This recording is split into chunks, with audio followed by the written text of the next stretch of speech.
Welcome to The Explainer. Today, we're diving into a really fascinating nautical mystery. It's a story about navigation, technology, and honestly, just the sheer, raw power of nature. We're going to look at a situation where the tried and true, gold standard methods totally fail, and it kind of forces us to rethink everything we know about absolute rules. Let's get right into it. So think about this for a second. Which would you say is more accurate? Bouncing a radar signal off of a physical, tangible island right in front of your ship, or pinging a satellite floating thousands of miles away in space? Now, if you asked a seasoned mariner, they'd almost always give you the exact same answer. But, as we're going to see today, the true answer might completely depend on the specific river you happen to be floating on. Okay, let's establish a quick baseline here, so we're all on the same page. There's a fundamental difference between these two navigation technologies. Standard radar is all about relative positioning. It sends out a signal, bounces it off your physical surroundings, like a coastline, a cliff, or an island, and it tells you exactly where you are relative to those physical objects. GPS, on the flip side, gives you your absolute geographic positioning. It communicates with satellites to pinpoint your exact coordinates on the globe, and it completely ignores whatever physical objects happen to be around you. Section 1. Standard Navigation, Radar versus GPS. If you go to maritime school, the textbook rule is pretty clear. Radar fixes are generally considered way more reliable and precise than GPS, especially when you're doing coastal navigation. And why is that? Well, because GPS relies on signals from space, and those signals, they can suffer from degradation, atmospheric interference, sometimes even intentional spoofing. But radar is right there. It uses the physical, undeniable landmarks right in front of your eyes. By taking bearings and ranges off solid Earth, navigators are taught from day one that radar is basically the gold standard for finding your true position. Moving to Section 2, a junior officer's confidence. Picture this. Our story begins with a junior officer navigating a ship down a river completely dotted with islands.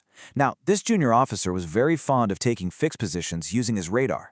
Actually, he was feeling incredibly confident.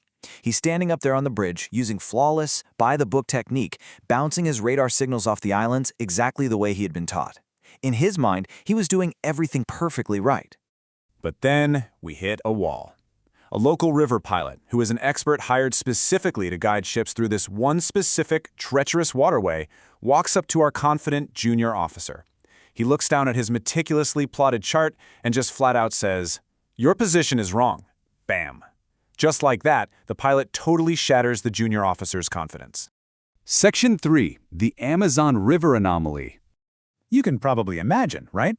The junior officer initially felt super disrespected. I mean, he knew his radar methodology was perfectly by the book.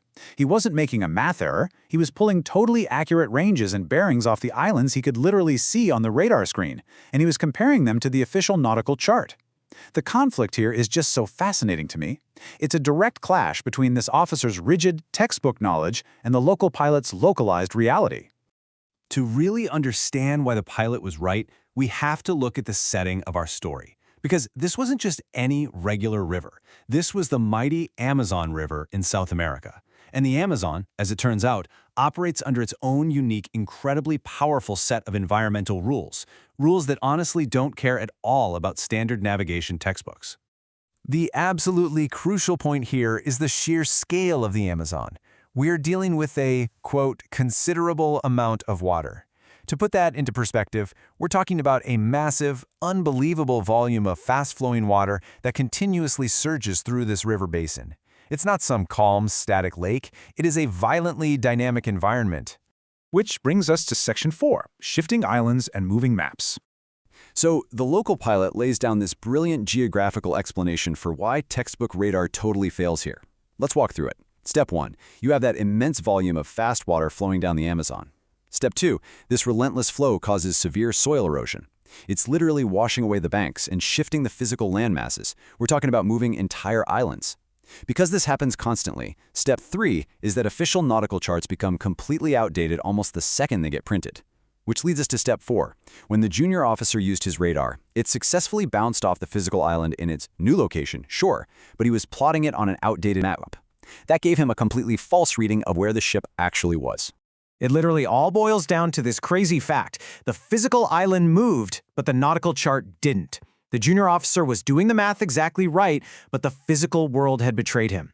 The islands he was using as his anchor points were literally drifting away from their mapped coordinates. Section 5. Why GPS wins here. So what do? How do you navigate a river where the land itself refuses to stay still? Well, this is exactly where the local pilot's expertise shines. Since the physical land is untrustworthy and constantly shifting around, the pilot knew better than to rely on relative radar positioning. Instead, he relied on the absolute, satellite-based positioning of GPS. You see, the GPS didn't care where the islands had floated to. It only cared about the ship's exact latitude and longitude on the Earth.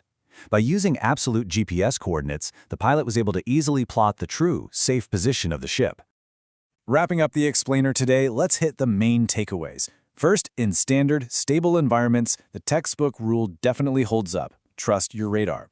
But secondly, if you're in a highly dynamic environment like the Amazon River, where the physical geography changes literally overnight, you absolutely must trust absolute GPS. And finally, perhaps the biggest lesson here, local knowledge and real-world experience will very often beat out rigid textbook theory.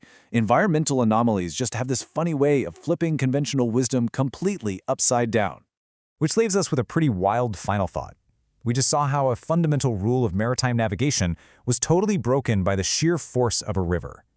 It really makes you wonder, what other textbook truths in your own life, or maybe in your own line of work, might completely change depending on the environment you find yourself in? It's a great reminder to always stay adaptable, keep questioning those absolute rules, and hey, always pay attention to the local experts. Thank you so much for hanging out with me for this explainer. I hope you found it as mind-blowing as I did, and keep on learning.